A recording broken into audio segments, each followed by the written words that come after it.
देखो आम आज आसिक पहुँचीचु ढेंकानाल जिला हिंदोल वनांचल दंडरी सेक्शन कनका बीट अंचल कनका गाँव में जंगल निकटवर्ती एक पाखापाखि 10 वर्ष हम एक माई हाथीर मृत्यु होती प्रसव वेदना सह्य न पारी हाथीटर मृत्यु घटी जहाँकि आज को 4 दिन व्यापी जाते भी वन विभाग पाखे कौन खबर नाला आज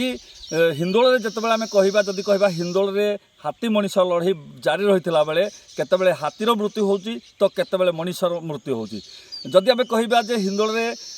प्रत्येक दिन प्राय कौटी ना कौटी हाथी आक्रमण में मनीष मैंने मृत्युवरण करुले वन विभाग विलम्ब में पहुँचला बेले जन असंतोष देखा जाता बेले आज जिते एक 10 वर्षर हाथीर मृत्यु होती कहि कैमेरा मान को देखेबे ये जगार ये जंगल ठीक पार्श्ववर्ती जंगल तले पहाड़ तले एक 10 वर्ष माई हाथीर मृत्यु घटे देखो वन विभाग मैंने केमी ग्रीन कॉरिडोर के घोड़े बर्तमान मुझे कहि कैमेरा देखूँ ये गज साथी भी छिड़ा होती फरेस्ट गार्ड भी ठिया होती अंचल 4 दिन व्यापी गला भी वन विभाग पाखे किपरि खबर पहुँचला ना यह बर्तमान सबुठार बड़ प्रश्नवाची सृष्टि कर सरकार कोटी कोटी टंका राजस्व खर्च कर गज साथी नाम हाथी को सुरक्षा देवाई मनीष को सुरक्षा देवाई सरकार कोटी कोटी टंका खर्च कर मनीष मृत्यु हेले भी हाथी आक्रमण हेले भी 10 लाख टंका प्रदान करा सरकार कोटी कोटी टंका राजस्व खर्च करकिंतु यही राजस्व खर्चटा बर्तमान पानी गार पलटि जाता बेले बर्तमान सबुठार बड़ प्रश्न होची जे 10 दिन व्यती 10 वर्षर हाथी 4 दिन बीती जाते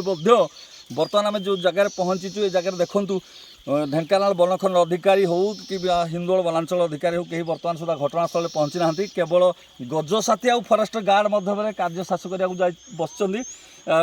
देखूँ बर्तमान आउ किसी समय वनखंड अधिकारी रेंजर पहुँचले बर्तमान हाथी की घोड़ार व्यवस्था भी करेंगे पोस्टमार्टम कर शव व्यवस्था कर बर्तमान हाथी की पोतार व्यवस्था करेंगे ये सब बड़ प्रश्न होची जे हाथी मनीष लड़ाई केबे हिंदोल अंत घटब ताहा देखा बाकी रहा बर्तमान अंचलवासी बुद्धिजीवी मैंने बर्तमान ये घटना को दृढ़ निंदा कर सरकार कोटी कोटी टंका राजस्व खर्च करुला बेले